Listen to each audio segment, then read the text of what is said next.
అక్కలు చెల్లెళ్ళు అన్నలు తమ్ముళ్ళు ఆల్రెడీ లేట్ అయింది మాకు దేవాదులో పోవాలి కానీ 2 నిమిషాలు చెప్తాను నేను.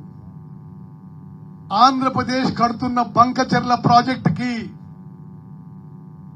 తెలంగాణ ప్రభుత్వం తెలంగాణలో కాంగ్రెస్ పార్టీ మేము పూర్తిగా వ్యతిరేకిస్తామని చెప్పి నేను మరోసారి మీకు మనవి చేస్తున్నాను. మొన్న ఆంధ్రప్రదేశ్ మంత్రివర్యులు నారా లోకేష్ గారు మాట్లాడడం, దాని మీద పట్టుకొని టిఆర్ఎస్ వాళ్ళు కాంగ్రెస్ వాళ్ళని విమర్శించడం, నేను చాలా స్ట్రేట్ గా మీడియా ద్వారా యావత్ తెలంగాణకి తెలియజేస్తున్నా, ఇరిగేషన్ మంత్రిగా అన్ని ఫోరంలలో ముఖ్యమంత్రుల మధ్య జరిగిన చర్చల్లో బంకచెర్ల నేనే వ్యతిరేకించిన. గోదావరి రివర్ మేనేజ్మెంట్ బోర్డులో, పోలవరం ప్రాజెక్ట్ అథారిటీలో, సిడబ్ల్యూసిలో న్యాయపరంగా అన్ని వేదికల్లో మేము బంకచెర్ల ప్రాజెక్టుకి వ్యతిరేకంగా పోరాటం చేశాము, చేస్తాము, కట్టనివ్వమని చెప్పి కూడా నేను మనం చేస్తాం శుభంగా. అదేవిధంగా కాళేశ్వరం ప్రాజెక్టు గురించి మరి మీరు అందరు చూస్తారు. ఈ ఆధునిక చరిత్రలో ఎక్కడ కూడా ప్రపంచంలో ఒక ఇరిగేషన్ ప్రాజెక్ట్ కట్టి 1,00,000 కోట్లు ఖర్చు పెట్టి, ఎవరి పైసలే అవి, మీవి మావి మనందరినీ తాకట్టు పెట్టి ఆ బ్యాంకుల అప్పులు 3 ఏళ్లలో కూలిపోయిన ఘనత గత టిఆర్ఎస్ పార్టీకి ప్రభుత్వానికి దక్కింది. కూలిపోయింది, వాళ్ళే కట్టిండ్రు, వాళ్ళ హామీలోనే కూలిపోయింది. అసలు అప్పుడప్పుడు వాళ్ళ మాటలు వింటే మనమే పొరపాటు చేసినట్టు వాళ్ళు మాట్లాడుతుంటారు.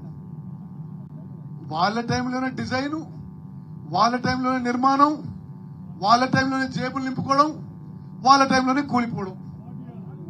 కూలిపోయిన తర్వాత ఉన్న ప్రభుత్వం వచ్చింది. ఇంత పెద్ద స్థాయిలో ప్రజా డబ్బు దుర్వినియోగం అయినప్పుడు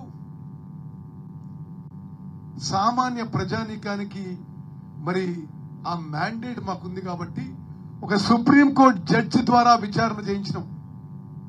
ఇది రేవంత్ రెడ్డి గారు, భట్టి గారు నేను చేయలే విచారణ.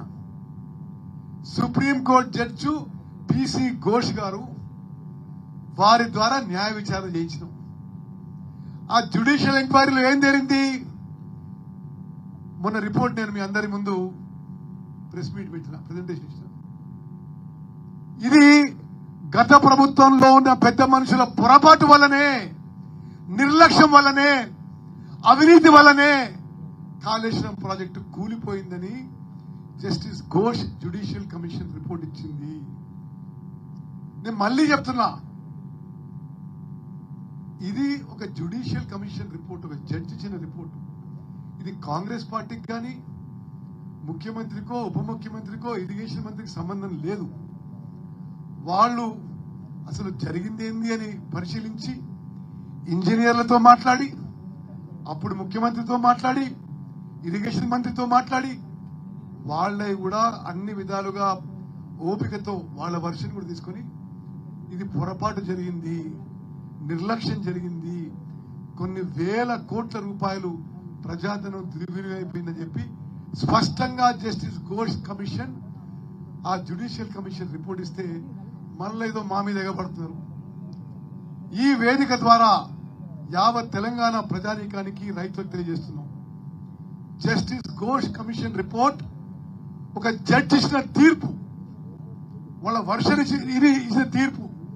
ఇది గత ప్రభుత్వంలో ఉన్న పెద్ద మనుషుల నిర్లక్ష్యం వల్ల, అవినీతి వల్ల, కక్కుర్తి వల్ల, తప్పుడు నిర్ణయాల వల్లనే కాళేశ్వరం కూలిపోయిందని ఇచ్చిన ఆ తీర్పు జస్టిస్ పిసి ఘోష్ సుప్రీంకోర్టు జడ్జిని అని మనవి చేస్తూ, న్యాయ వ్యవస్థని అవమానపరిచే విధంగా టిఆర్ఎస్ పార్టీ పెద్ద మనుషులు మాట్లాడదని చెప్పి ఈ సభాముఖంగా తెలియజేస్తూ, మరి ఈరోజు మధ్య రావడం నాకు ఎంతో సంతోషం అని చెప్పి మనం చేస్తున్నా. అక్కలు చెల్లెళ్ళు అన్నలు తమ్ముళ్ళు మీ అందరితో కొంత సమయం గడపడం నాకెంతో ఆనందదాయకం అని చెప్పి మనం చేస్తున్నా.